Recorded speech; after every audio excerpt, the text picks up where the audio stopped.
year during this season on Facebook, I see one of my favorite Christmas cartoons. It's from The Far Side by Gary Larson. Okay? Maybe squash it a little to fit. But the caption reads, "Unbeknownst to most theologians, there was a fourth wise man who was turned away from bringing a fruitcake." You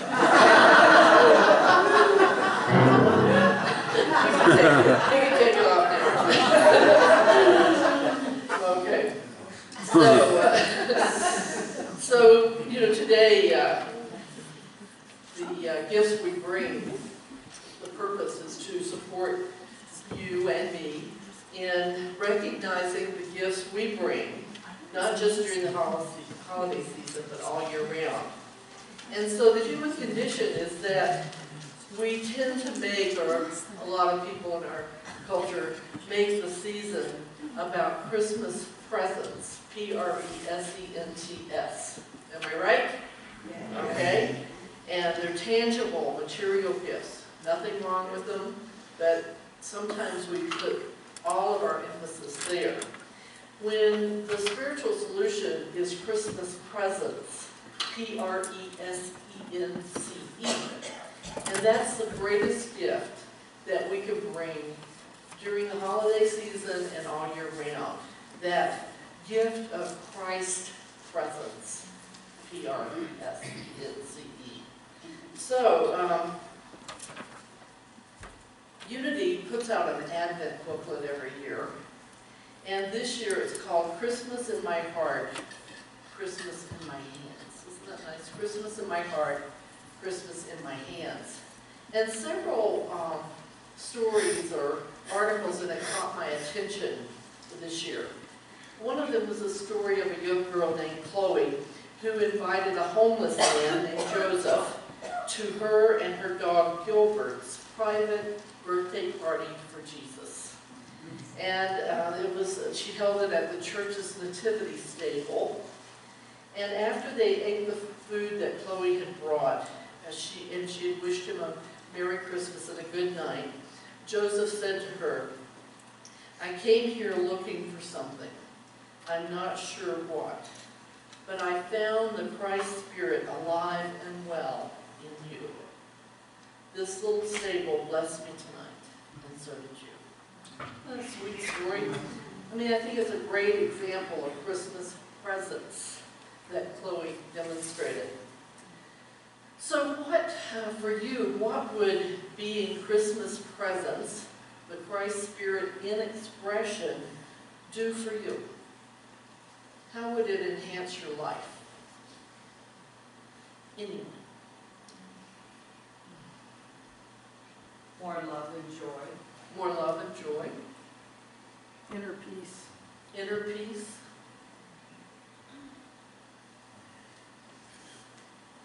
Less stress, maybe? Yeah. And just, for me, I said this at my 25th anniversary celebration a few weeks ago. For me, what's important for me is to make a difference in the world and to make a difference in people's lives. Maybe not everybody's life every Sunday, but, once in a while, and often people tell me that I've made a difference. And so, wow, that's what we all have an opportunity to do every day, is to make a difference in people's lives by being Christmas presents, or the Christ present, the spirit of love and acceptance, all of that. So, today's message was inspired by this booklet that I mentioned, Christmas in My Heart, Christmas in My Hands. And there were several just little nuggets that I pulled out of it that really touched me and inspired today's message. And in the preface it says, gold, frankincense, myrrh. Possibly the most famous gifts ever given. I'd never thought about that. At least in our culture. Possibly the most famous gifts ever given. And it went on to say, we still remember them 2,000 years later and have established a loving tradition as well as a massive commercial industry to continue giving gifts at Christmas. I just had never thought about the gifts, those being the reason we do gifts at Christmas. Am I the only one? I mean, everybody else thought of that? You know, the wise men bringing the gifts started the Christmas tradition of giving gifts. It wasn't Santa. Amazing. And then later in the article it said, gifts are not merely the tangible gifts we can wrap in bright paper, but the gifts of our hearts, the gifts of our love, the gifts we bring to others, simply by being alive. Wow, there's another example of Christmas presents. But what really got my attention, and those of you who know me intimately know this well about me, this sentence. It's the intention behind the gift that makes it so meaningful.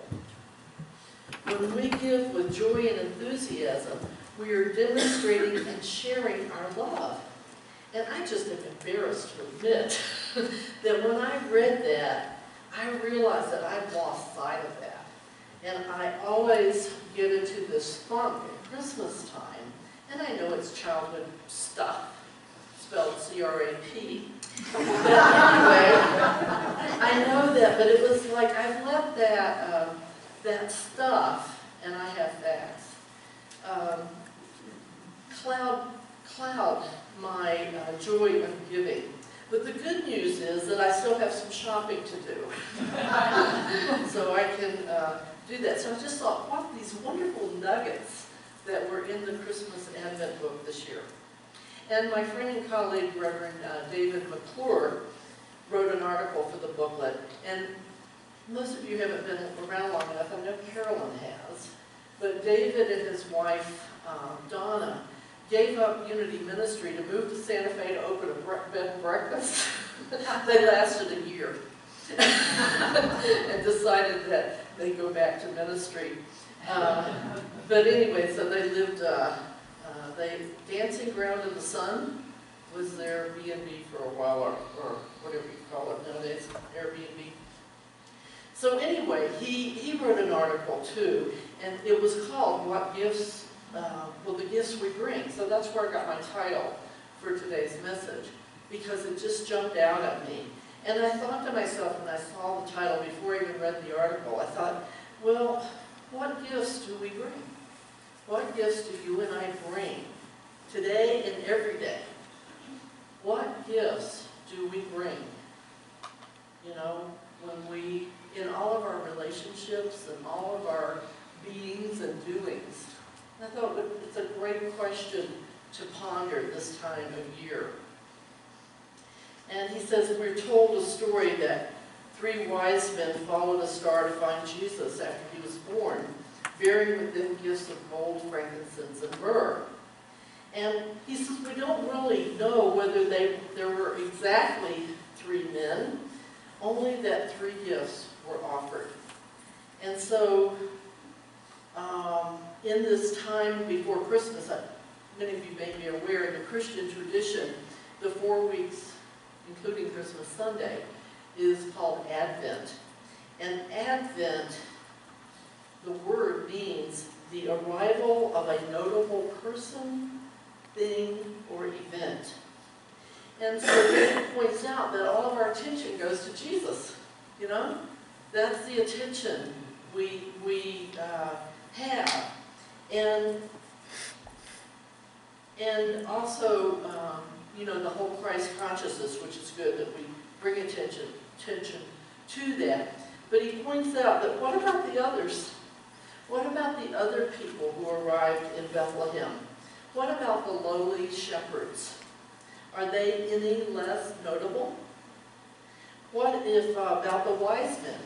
Are their presents, their gifts, any less notable than Jesus? And what if the only gift that you could bring to the manger, to the stable, was fruitcake? You know? because he likes that cartoon too. You know, does it make you feel less important, less valuable, less loving in the Christmas scheme of things? Does it make you feel less worthy, less valuable, less loving than Jesus? Because if it does, then you, and if it does for me, then we've missed the spirit of Christmas. We've missed Jesus' message altogether. Because he said, it is not I, but he called it the Father within who does the work. And he pointed out to us that that presence in us is in everybody, not just in him. And he even said that you will do greater things, even greater things than me, you know, because you are the Christ, okay? So Jesus wasn't about worshiping Jesus. Jesus was about realizing this Christ presence and embodying it and living it in the world. So we're all just as notable, just as important as Jesus. And in my upbringing, I would have been burned at the stake for saying that. But, you know, I think it's so important because if Jesus had special dispensation, then what hope is there for you and me? He didn't do something that none of us were capable of doing. He was our way shower. He demonstrated the power that Chris sang about, that power that is within us that allows us to attain greatness. Greatness on whatever scale, doesn't matter. But we are all important. We are all worthy of the gifts. You know, what is it that somewhere in the Bible, I'm not much of a Bible thumper, but somewhere it says that it is God's good pleasure to give us the kingdom of heaven. You know, all that joy and peace and love. It's ours and we're worthy of it. And then finally David points out that each Christmas among the songs we sing is a little drummer boy. And the song tells of a poor boy who didn't believe he had any gift to give, to bring to Jesus. But Jesus' mother invited him to offer as his gift the one thing he could do, play the drum, like our wonderful Jude does for us so often. And the song goes, I played my best for him, then he smiled at me. So, Jesus' message is that each one of us is as notable as he was. That we all have the Christ Spirit within our being. And we all have an essential and precious gift to give to each other and to the world at Christmas, no matter what that gift may be. And of course, the most important one is that Christ presence. So, I read a story a number of years ago in which the author Sue Monk Kidd, writes about the time her daughter was in first grade and got the part of the Bethlehem Star in the Christmas play. And Sue was a little concerned because how her daughter might feel about playing just the Bethlehem Star.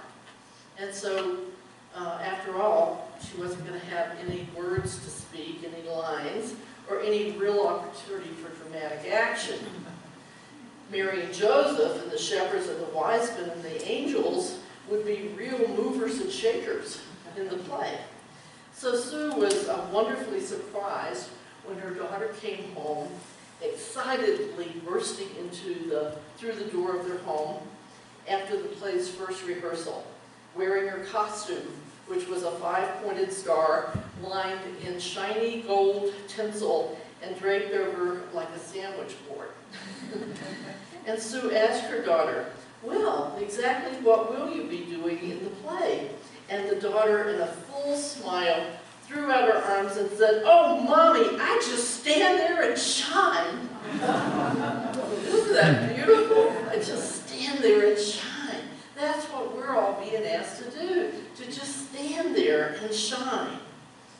And Sue writes that she's never forgotten the scene of her daughter standing there fully shining all this peace and love. Annie Lamott, another author, says, lighthouses don't go running around all over an island looking for boats to save. They just stand there and shine. Okay? And by the way, do you know how lighthouse keepers communicate? In shine language. Sorry, couldn't resist that. Okay. So how do we do this? How do we put feet on this? And I found a list that says, all I needed to know about life I learned from Santa. So here's our to-do list. Encourage people to believe in you. Always remember who's naughty and nice. Don't pout. It's as much fun to give as it is to receive. Some days it's okay to be a little chubby. Make your presence known. You can spell that both ways. Always ask for a little bit more than what you really want. Remember that from the Prayer of Jabez? Bruce Wilkerson's mentor said to him, dare to dream so grand that failure's guaranteed unless God steps in. So we always have to ask for more than we think it's possible for us to humanly receive or whatever, because you've got to leave room. Bright red can look great on anyone. Okay. Wear a wide belt and no one will notice how many pounds you've gained. If you only show up once a year, everyone will think you're very important. And whenever you're at a loss for words, just say, ho, ho, ho.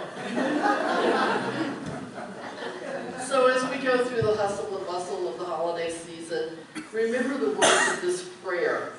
How many of you have heard No Time to Pray? We heard that by Grace L. Nasons. I love this. I remember it often. I got up early one morning and rushed right into the day. I had so much to accomplish that I didn't have time to pray. Problems just tumbled about me, and heavier came each task. Why doesn't God help me, I wondered. God answered, you didn't ask. I wanted to see joy and beauty, but the day toiled on, gray and bleak. I wondered why God didn't show me. God said, you didn't see. I tried to come into God's presence. I used all my keys at the lock. God gently and lovingly chided, my child, you didn't knock. I woke up early this morning and paused before entering the day. I had so much to accomplish that I had to take time to pray. And so I celebrate our joyful willingness to be prayed up and pre-prayered by being, and that prayed up and pre-prayered is the, it's a foundation for being Christ's presence. So that's our assignment. And let's begin doing that right now in a sacred time of shared prayer.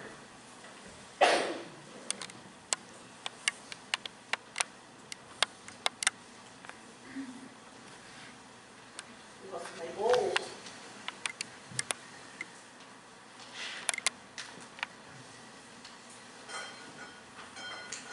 Somebody must have rented here and rearranged the furniture.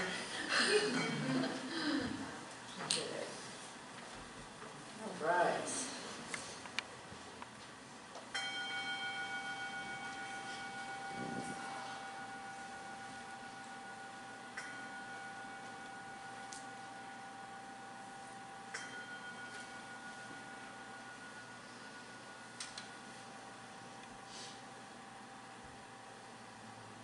So let's just take a moment to relax. Relax the body, still the mind, and open the heart. Maybe just by observing the breath as if you're breathing in and out through the heart.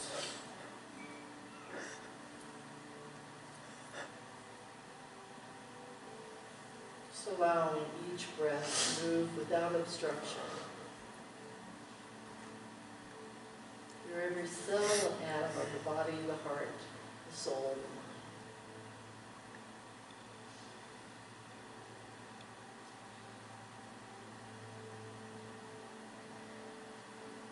I invite you to let these words from A Course in Miracles, text 15, page 15, to take you into this time of prayer and meditation. A star, a light in darkness, is the sign of Christmas. See it not outside yourself, but shining in the heaven within. And accept it as the sign the time of Christ has come.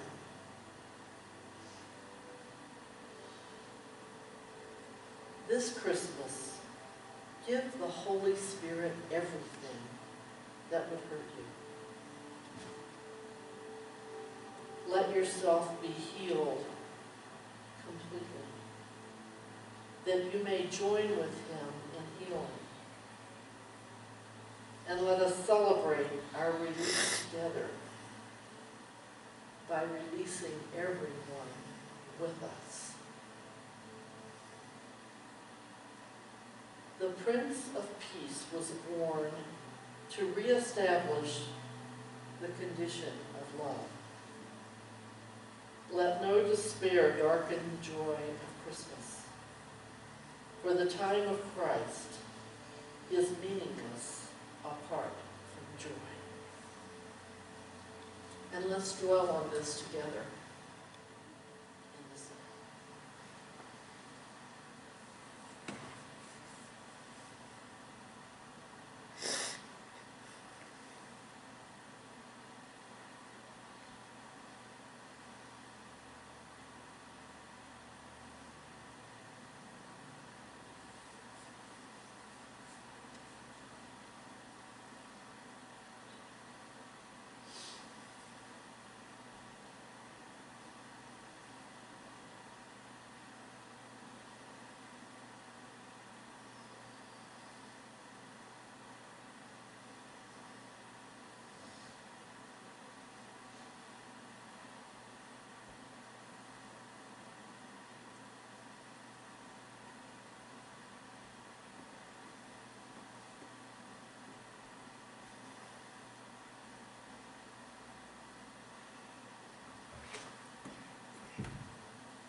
And as we gently bring our attention back to this time and place, silently say, thank you beloved divinity, for the wisdom to be Christmas presents by living Christ presence in everything we think, say, and do, not only during the holiday season, but year-round. Thank you, beloved. Thank you, thank you, thank you, that it is so, that I am so, and so it is. Amen.